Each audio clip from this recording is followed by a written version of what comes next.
biyya keenya Itoophiyaa keessatti naannoo miliyoona walakkaa ol 620,300 kan ta'ani dubartoonni ulfa ofirraa baasu waggaa tokko keessatti.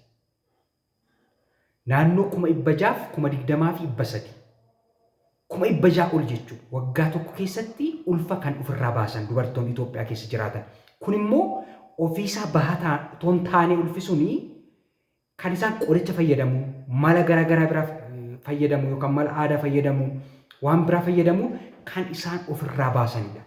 Naannoo 600 fi 20,300 600 ol jechuudha. Miliyoona walakkaa ol jechuudha. Hammam akka inni baay'ate. Sababi maaliif ofirraa baasu ulfa? Kan jedhu wal duukaa ilaallaa jechuudha.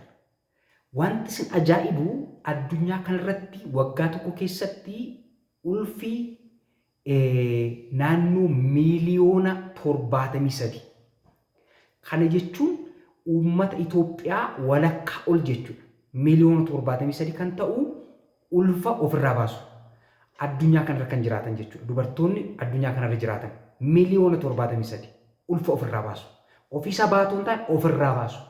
Qoricha fayyadamanii waan biraas fayyadamanii ofirraa baasu jechuudha. Hammanni baay'atu ilaala.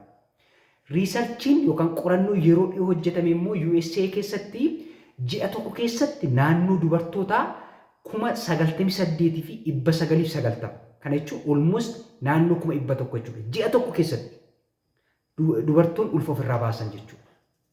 Ulfa ofirraa baasuun maaliif baay'ate? Maaliif baay'achaa deeme? Kan jedhu wal duukaa ilaallaa jechuudha. Akkamittiin immoo ulfa ofirraa baasuu hir'isuu dandeenya? Sana dursa of eeggannoo akkamii gochuu qabna? Sana dursa mala akkamii fayyadamuu qabna? Wanti kun akka nu muudanneef dubartiin tokko yeroo ulfa ofirraa baastu ulfa sana hin barbaaddu, yeroo isaa sanatti hin barbaanne ta'a, nama sanarraa hin barbaanne ta'a, yookiin immoo mucaa sana guddisuu hin dandeessu ta'a. Wantoota baay'ee jira jechuudha. Isa sana wal duukaa ilaallaa jechuudha. Kanaaf hamma dhumaatti na hordofuu hin dagatinaa. Maatii keenya yoo hin taane maatii keenya ta'aa isiniin jenna. Subscribe gochuun maatii keessa akka taatan isin gaafannaa. Hamma dhumaatti nu hordofuu hin dagatinaa. Akkuma jalqaba irratti isiniif himuu yaade biyya keenya Itoophiyaa keessatti dubartoonni baay'een ulfa ofirraa baasu. Dubartoonni ofirraa baasan kun immoo kan hin heerumnes kan hirmanis ni jiru. Keessumattuu wanti isin ajaa'ibu dubartoonni waggaa 18, 19, 17 ta'an yeroo isaan ulfa ofirraa baasan ni argitu jechuudha. Inni kun maaliif ta'e? Kanaaf dubartoonni kamiyyuu namni kamiyyuu hubannoo kana qabaachuu qaba. Abbaan ijoollee isaa gorsuuf yookaan immoo hubannoo kennuuf akkasumas immoo dargaggoonni hubannoo kana qabaachuu qabu. Maatiinis ijoollee isaanii gorsuuf hubannoo kana qabaachuu qabu jechuudha. Waa'ee ulfa baasu. Ulfi baasuu sababii maaliif uumama kan jedhudha. Hubannoo jabduu isiniif kennu kanan barbaadu. Akkamittiin immoo hir'isuu dandeenya kan jedhu. Yoo ulfa baasne immoo maaltu nu mudata kan jedhullee isiniif ibsuu yaalaa jechuudha. Jalqaba hiika isaarraa kan ulfa baasuu jechuun yookaan immoo ulfi namarraa bahuun yoo daa'imni gadameessa keessa jiru erga gadame keessatti uumamee torbee 28 gadi yoo ta'e yookaan ji'a 7 gadi yoo ta'e ulfi bahee jenna. Ofiisaas haa bahu, inni gara biraan immoo waan biraatiinis qorichaanis haa bahu ulfi baheera jennaani. Ulfi baasuun ji'a 7 gadi, torbee 28 gadi. Biyyoota guddatan keessatti garuu torbee 5 gadi yookaan ji'a 5 gadi yookaan immoo torbee 20 gadi jechuudha. Biyyoota guddatan keessatti. Garuu biyya keenya Itoophiyaa keessatti torbee 28 gaditti ulfi yoo citee yookaan immoo ulfi yoo addaan citee maal jennaan ulfi bahu yookaan abortion jennaa jechuudha. Kun hiika isaati. Abortioniif yookaan immoo ulfa bahuuf wantoota garaagaraatu nama saaxila. Spontaaniis abortion jennee kan waamnu jechuudha. Ulfa baasuun yookaan immoo ulfi namarraa bahuun iddoo lamatti hirree ilaaluu dandeenya. Inni tokkoffaan spontaaniis ofiisaa kan namarraa bahu jechuudha. Inni lammaffaa induusd kan ofiin ofirraa baasan qoricha fayyadamanii yookaan immoo meeshaa biraa fayyadamanii mala aadaas fayyadamanii kan ofirraa baasan induustii jedhama. Isa san hir'isuufidha. Viidiyoon har'a isiniif hojjedhu jechuudha. Isa san hir'isuuf. Qorannoon baay'eenis kan ta'u induustii abborshinii irrattidha. Kan ofiin ofirraa baasan jechuudha. Otoo beekaan ofirraa kan baasan utuma beekanii jechuudha. Inni immoo karaa qoricha fayyadamuun meedikaalis sarjikaalis. Meedikaalii qoricha fayyadamuutiin sarjikaalii immoo MVA jennee kan waamnu jira. Meeshaa fayyadamuutiin kan ofirraa baasanii karaa ogeessa fayyaa fayyadamuunis akkasumas immoo callisanii qoricha ofii isaanii fayyadamuunis mala aadaas fayyadamanii kan ofirraa baasan suni maalidha? Induustii abboorshiniidha jechuudha. Kanaaf qoqqoodamni isaa kana fakkaata. Kana olitti complete abortion, inevitable abortion, treated, missed jennee kan waamnu jira. Inni isiniif faayidaa hin qabu. Kan beekuu qabdanii ulfa baasuun komanii baay'ee akka ta'e ulfa kana baasuuf immoo wantoota ogeessi fayyaa tokko fayyadamu. Inni gara biraan immoo ulfa baasuu kan akkamittiin immoo hir'isuu dandeenya kan jedhus baruu qabdu jechuudha. Ulfi erga uumamee gadameessa keessatti akkuma guddachaa deemeeni torbee 28 darbee ulfi ofirraa baasuun ulfa baasuun jedhamu. Ulfa baasuun torbee 28 gadittidha. Akkuman dura isiniif himuuf yaale jechuudha. Yeroo tokko torbee 32 irratti ji'a 8 ji'a 7 fi torbee 2 irratti yeroo qoricha fudhatanii ba'uu jira jechuudha. Inni sun immoo baay'ee dhiiguuf isaan saaxilaa jechuudha. Kanaaf fayyaama yeroo isaan dahan illee ni jira jechuudha qoricha fayyadamanii. Kanaaf ulfa baasuun torbee 28 gaditti ji'a 7 gadittidha. Malee ji'a 7 olitti miti jechuudha. Inni gara biraan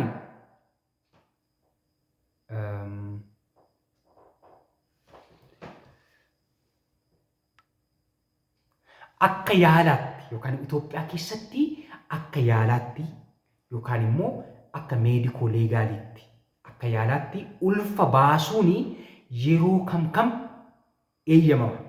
Inni kuni ulfa baasuun walumaa galatti akka amantaa tokkotti completely akka cubbuu ta'ettidha. Akka yaalaatti immoo amma keessumattuu 2005 booda akka Itoophiyaa keessatti eeyyamametti ulfa baasuun inni kun egaa spiritualii faana gaafa wal qabsiisnu cubbuu akka ta'edha. Cubbuudha. Yaa akka seera Itoophiyaatti immoo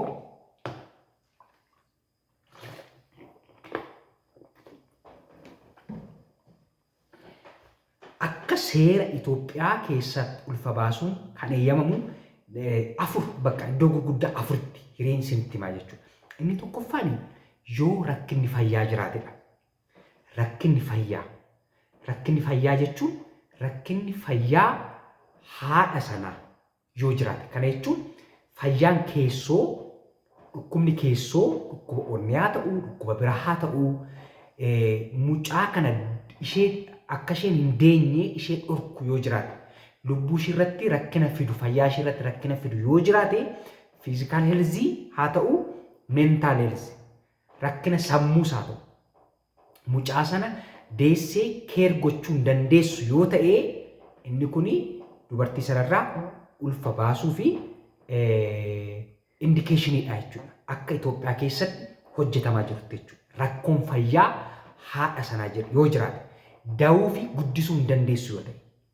Inni lammaffaan rakkoon fayyaa mucaa gadameessa keessa jiru yoo jiraate. Kana jechuun mucaan suni dhalatee guddachuu hin danda'u yoo ta'e. Yoo rakkina uumamaa qabaate mataansaa baay'ee guddaa bishaan kan kuufate mataansaa sirriitti hin uumamne yoo ta'e sammuunsaa sirriitti kan hin uumamne yoo ta'e rakkina uumamaa yoo qabaate dhalatee guddachuu hin danda'u yoo ta'e inni kunis ulfa baasuu fi indikeeshiniidha jechuudha. Ulfa baasuuf nama dirqisiisa jechuudha. Akka Itoophiyaa keessatti hojjetamaa jirutti jechuudha. Inni sadaffaan gudeeddiidha yoo ta'e. Dubartiin tokko nan gudeedame gudeeddiidhaan ulfaa'e yoo jette mirga qabdi jechuudha. Ulfa sana baasuuf. Ishee deeggaraa jechuudha. Seerri Itoophiyaa ishee deeggaraa jechuudha. Inni gara biraanii yoo firarraa ulfoofte. Inni sadaffaan inni arfaffaan yoo firarraa ulfoofte. Inni gara biraan yeroo tokko umurii kan jedhanis jiru. Umurii waggaa 18 gadi yoo ta'e guddisuu hin dandeessu yeroo jedhamu ni jira jechuudha. Walumaa galatti wantoonni arfan kun yoo jiraatanii Itoophiyaa keessatti ulfa baasuu ni danda'ama jechuudha. Akka seera Itoophiyaa keessatti amma hojjetamaa jirutti. Inni tokkoffaan rakkoon fayyaa haadhaas daa'ima gadameessa keessa jirus yoo jiraate, inni lammaffaanii yoo firarraa ulfoofte, inni sadaffaanii yoo gudeedamte, inni arfaffaanii umuriis jedhanii yeroo isaan kaan ni jira jechuudha. Umurii waggaa 18 gadi. Inni kunillee yeroo konsiidar ta'u jira jechuudha. Kanaaf ulfa baasuun akka hakiima tokkorraa hakiima tokkotti garaagaradha. Hakiimni lakki hin barbaadu jedhee hakiima biraa biratti ergaa wantoonni kun jiru jechuudha. Keessumattuu immoo akka amantaa isaaniitti hakiimonni tokko tokko kan doktoroonni tokko tokko cubbuudha jedhanii warri amananii amantaan isaanii kan hin deeggarre illee yeroo isaan rizisti godhan jira jechuudha. Kanaafiyyuu wantoota kana akkasiin bartan hin barbaada jechuudha.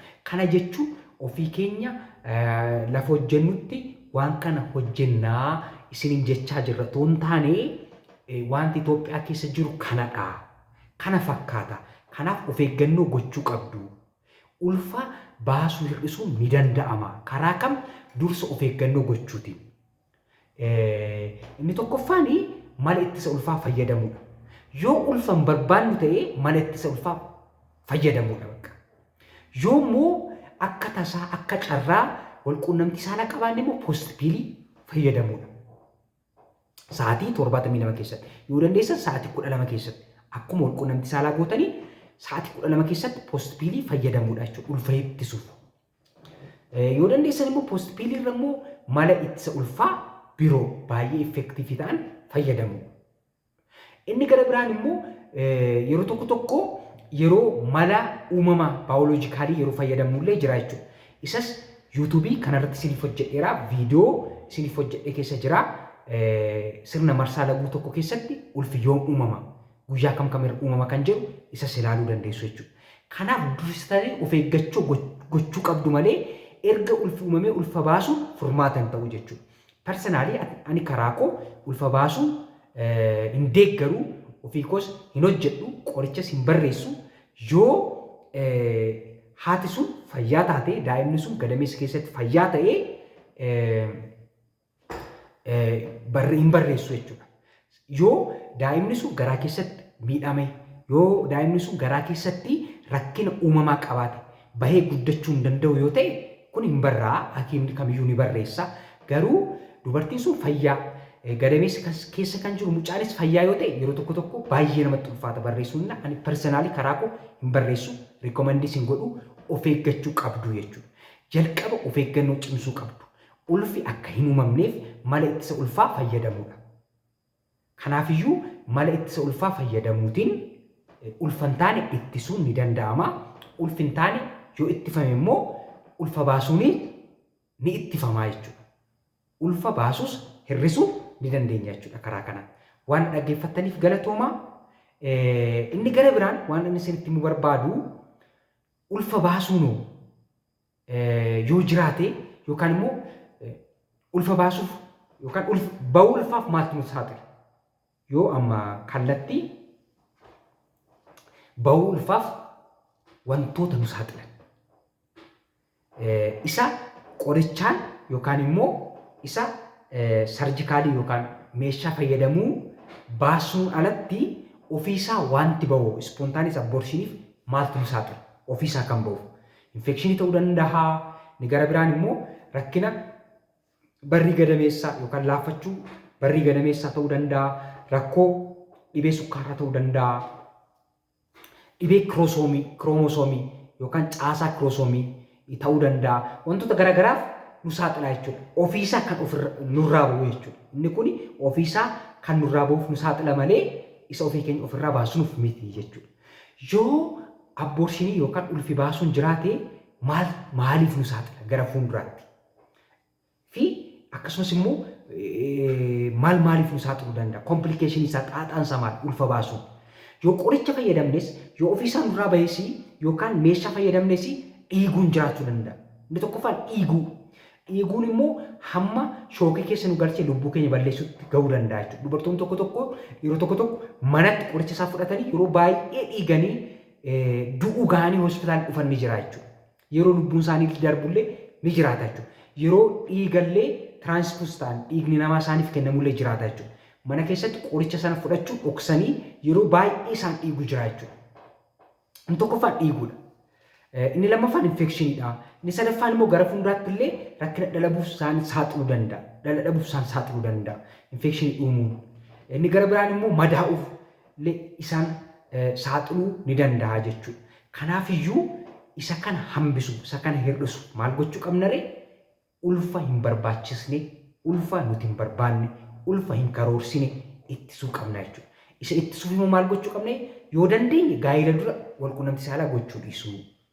Yoo immoo walqunnamtii saalaa qabaanne immoo nan dogoggoree ጓደኛ qofaan walqunnamtii saalaa qabaadhe kanaaf ulfi uumame jechuurraa yoo walqunnamtii saalaa qabaattan isa mala ittisa ulfaa fayyadamudha. Yoo dandeessan walqunnamtii saalaa dhorkuu, yoo dadhabdan immoo mala ittisa ulfaa fayyadamu. Kun gorsa kooti waan dhaggeeffatu.